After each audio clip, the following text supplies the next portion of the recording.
La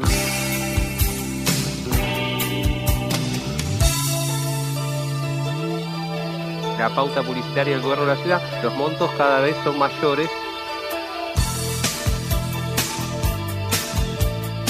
Los últimos 92 días gastaron casi 11.000 millones de pesos por día, eso te da 120 millones de pesos aproximadamente. El gobierno de la ciudad podemos decir con tranquilidad que se está gastando un tomógrafo por día en publicidad. En mantenimiento escolar, 3 veces menos. En infraestructura escolar, 5 veces menos de lo que se gastó en publicidad. Deberás volar por la ciudad de la furia. En la ciudad de Buenos Aires suele haber muchos problemas con los códigos. El código ambiental que no existe, cuando debería existir, el código urbanístico, se modifican de manera más que sospechosa. Bueno, nosotros tenemos gente que está muy atenta a eso, que sabe. Vamos a hablar con María Eva Couchovitis sobre estas novedades con el código urbanístico. Ella es coordinadora de la Cátedra Libre de Ingeniería Comunitaria de la UBA y nos va a contar de qué se tratan estas novedades. ¿Cómo te va, María Eva? Simón te saluda. ¿Qué tal, Simón? Buenas tardes a todas, a todos. Bueno, espero que anden muy bien. Y la verdad que la ciudad viene con muchas novedades en estas últimas semanas y en estos últimos días justamente vuelve a estar en agenda la discusión del código urbanístico. Una discusión que parece muy técnica, pero que tiene que ver con cómo la ciudad se planifica. Y la verdad es que la discusión sobre cómo se planifican las ciudades es clave para el cotidiano de quienes habitamos las ciudades. En el caso de la ciudad de Buenos Aires, vos algo adelantabas, pero las herramientas de planificación que la ciudad tiene son, en primer lugar, el Código Ambiental, que debería haberse sancionado de acuerdo a nuestra Constitución, la Constitución de la ciudad, hace casi 30 años, el Plan Urbano Ambiental, que está desactualizado al menos 25 años, y el Código Urbanístico. De ahí la importancia de discutir el Código Urbanístico. Yo no sé si recuerdan, pero en el año 2018, el PRO, sin instancias de participación ciudadana y en soledad en la legislatura, sancionó el Código Urbanístico, que básicamente lo que habilitó es a la sobreconstrucción en toda la ciudad de Buenos Aires. Una sobreconstrucción descomunal, entre un 300% y un 700% según la zona de la ciudad. En ese entonces nos organizamos, las organizaciones de la ciudad, para rechazar ese código. Un código que además había sido elaborado a la medida, por supuesto, de las grandes desarrolladoras inmobiliarias y cuyas consecuencias ya en ese entonces alertábamos que iba a ser el colapso de los barrios de casas bajas. Hubo una audiencia pública que realmente fue récord. En esa audiencia pública denunciamos que el impulso a la sobreconstrucción era autoritario, porque no había tenido instancias reales de participación, no había tenido además ningún tipo de evaluación de los impactos que iba a generar y ya en ese entonces también denunciábamos que la sobreconstrucción descontrolada iba a colapsar al conjunto de los barrios de casas bajas, al conjunto de la infraestructura de los servicios públicos, iba a colapsar el equipamiento urbano, porque sobreconstruir, si uno no construye, por ejemplo, escuelas, hospitales, la verdad que eso lleva al colapso del equipamiento urbano, iba también a colapsar el entorno urbano y iba a terminar destruyendo la identidad barrial. Y la verdad es que lamentablemente eso es lo que terminó sucediendo. Fue Núñez, uno de los primeros barrios, junto con el barrio River y el barrio Bajo Belgrano, quienes empezaron a organizarse para frenar la destrucción de sus barrios. Fueron a la justicia, hicieron semaforazos, hicieron banderazos y lograron que en la legislatura se diera marcha atrás y se aprobara una ley que le puso límite al código urbanístico en estos barrios. Claro, después siguieron el resto de los barrios de la ciudad de Buenos Aires organizándose para, en el marco de la emergencia urbanística que estaban transitando, elaborar distintos proyectos de ley para modificar el código urbanístico parcialmente. Villa Devoto, Villa del Parque, Palermo, Chacarita, Constitución, Parque Chas, Colegiales, entre tantos barrios, elaboraron sus propios proyectos de ley y los presentaron en la legislatura porteña. La verdad es que el impacto y la necesidad de modificar el código urbanístico tomó centralidad en el debate de la agenda porteña, al punto que, seguramente recuerdan, los candidatos a jefe de gobierno el año pasado, todos tuvieron que hablar del código urbanístico y todos tuvieron que pronunciarse respecto a la necesidad de modificar ese código, inclusive Jorge Macri, que fue uno de los más enfáticos respecto a sus promesas de revisar y modificar el código. La ley del código urbanístico establece que cada 4 años, como es una herramienta de planificación y la planificación de una ciudad no es algo estático, tiene que revisarse. Así que, por ley, cada 4 años debe revisarse el código urbanístico. La verdad, se sancionó en el 2018, han pasado 6 años y nunca este código, como establece la ley, se revisó. Desde que asumió Jorge Macri hubo algunas instancias de participación, pero la realidad es que en 2 o 3 oportunidades fuimos convocados a discutir las modificaciones del código urbanístico a través de plataformas virtuales tipo Zoom, en donde sin ningún tipo de información, es decir, nos conectábamos a reuniones, ¿sí?, cuyo temario no conocíamos, no teníamos además información para analizar previamente, y en donde además nos daban 2 minutos cronometrados para poder intervenir. Bueno, la verdad que un par de reuniones por Zoom con 2 minutos cronometrados de intervención, uno no puede considerar las instancias de participación ciudadana.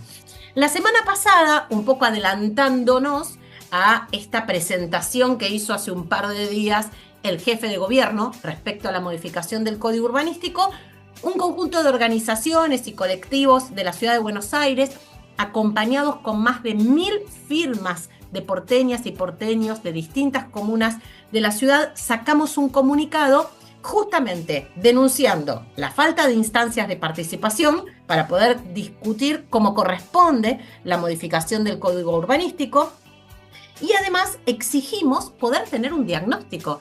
La verdad es que esto es como un poco obvio, pero si uno va a modificar una norma, la modifica a partir de una evaluación que hace. Bueno, esto que es obvio, en realidad en la ciudad no sucede. Vamos a modificar el código urbanístico y no contamos con un diagnóstico participativo, detallado del impacto que ese código generó del 2018 a la fecha en el conjunto de la ciudad. La verdad es que eso es bastante inaceptable. Y también en ese comunicado lo que planteábamos es que solicitábamos que se aprueben los diferentes proyectos que están presentados, que fueron elaborados por las organizaciones de distintos barrios de la ciudad, y que hasta tanto no se modifica el código, no se otorguen nuevos permisos de obra. Si la ciudad está colapsada, si la ciudad está en emergencia urbanística, si vamos a modificar el código, bueno, paremos un poco, ¿sí?, la pelota, no otorguemos más permisos de obra hasta tanto este código se modifique. Bueno, la verdad es que cuando comenzamos a leer este proyecto que presentó el Ejecutivo porteño respecto a la modificación del código urbanístico, la verdad es que aparecen muchos interrogantes y también genera muchas frustraciones. ¿Por qué? Bien, en primer lugar, porque esta nueva propuesta de modificación del código urbanístico no frena nuevos permisos de obra. Es más, aclara que todos los trámites que se inicien previo a que se apruebe la modificación del código urbanístico van a ir con el código anterior. Es decir, que cualquiera que presenta el primer pedido o la primer nota para iniciar un permiso de obra ya corre con el código anterior. Esto va a generar en estos meses una avalancha de pedidos de permisos para inicios de obra. En los últimos 10 años, en la ciudad de Buenos Aires se construyeron 10 millones de metros cuadrados. La verdad es que esto es una barbaridad. 10 millones de metros cuadrados equivalen en superficie construida a 5 veces Puerto Madero. Es decir que en estos 10 años construimos el equivalente a 5 puertos maderos que no derramó en una sola vivienda para las familias porteñas, porque la emergencia habitacional en estos 10 años solo se profundizó. Pero lo que es muy preocupante es que están ya autorizados para poder construirse 20 millones más de metros cuadrados, que la verdad uno no entiende dónde van a entrar en esta ciudad que está completamente colapsada.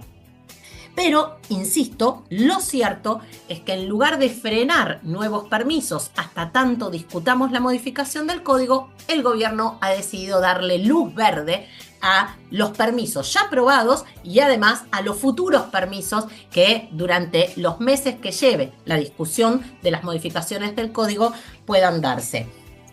El gobierno lo que está planteando en esta modificación es el regreso de las torres, básicamente, para poder plantearlo de manera sencilla. Cuando se sanciona el Código Urbanístico en el 2018, se establece que no va a haber más megatorres en la ciudad. O sea, se fija una altura máxima para la construcción de 45 metros. ¿Qué pasa ahora?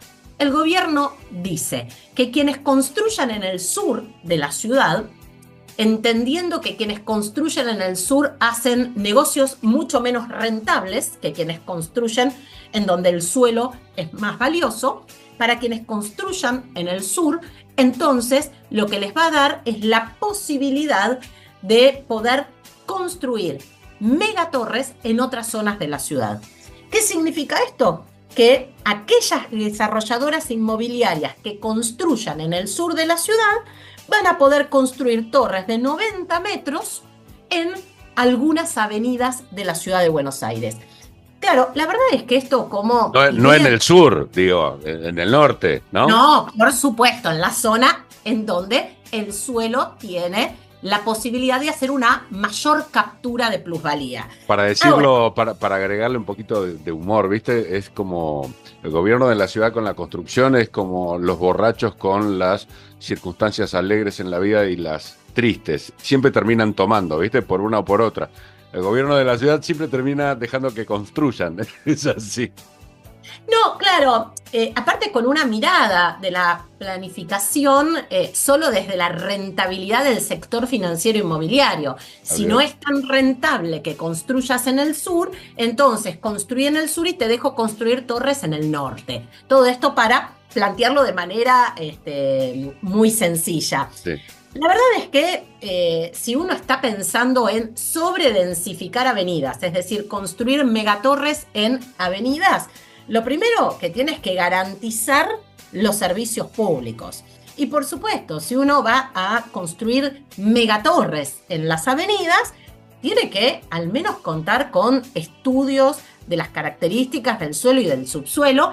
Y la ciudad tiene experiencias muy negativas respecto a esto.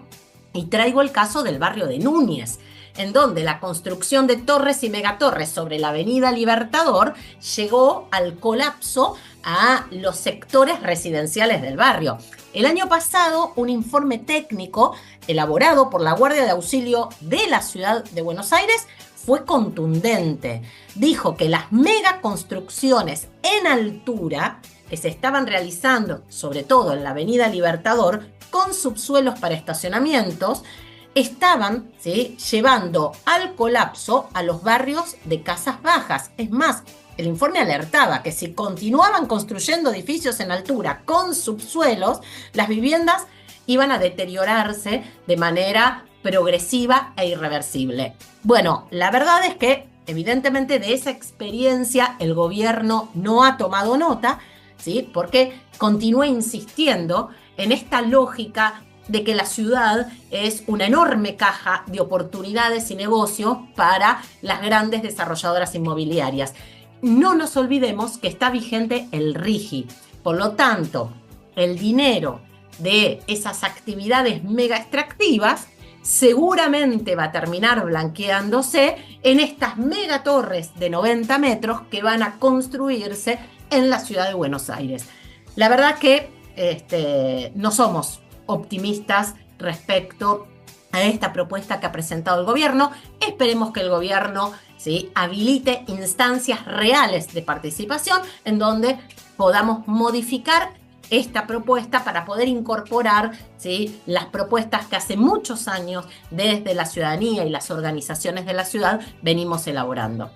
Ok, pasos a seguir, ir a la justicia. Venimos teniendo distintas reuniones y encuentros, las diferentes asambleas y organizaciones de la ciudad para justamente poner en común una propuesta a la modificación del Código Urbanístico. Además de todas esas instancias de encuentro para poder tener una propuesta alternativa, también vamos a participar de la audiencia pública, porque este proyecto de modificación va a votarse en la legislatura porteña, luego va a ser sometido a una audiencia pública y luego va a volver a votarse en lo que se llama una segunda lectura hasta transformarse en ley. Así que en este largo recorrido, bueno, dependerá entonces de nuestras organizaciones la posibilidad de poder hacer visible la necesidad de modificar el Código Urbanístico, pero no a la medida de los intereses de las grandes desarrolladoras inmobiliarias financieras, sino a la medida de poder mejorar la calidad de vida de quienes habitamos la ciudad, de quienes vivimos, de quienes estudiamos y de quienes trabajamos en esta ciudad. Como debe ser, totalmente. Bueno, sabés que tenés micrófono abierto, anda teniéndonos al tanto, que nos interesa mucho esta cuestión. Un abrazo grande y éxitos. Muchísimas gracias, un abrazo enorme a ustedes.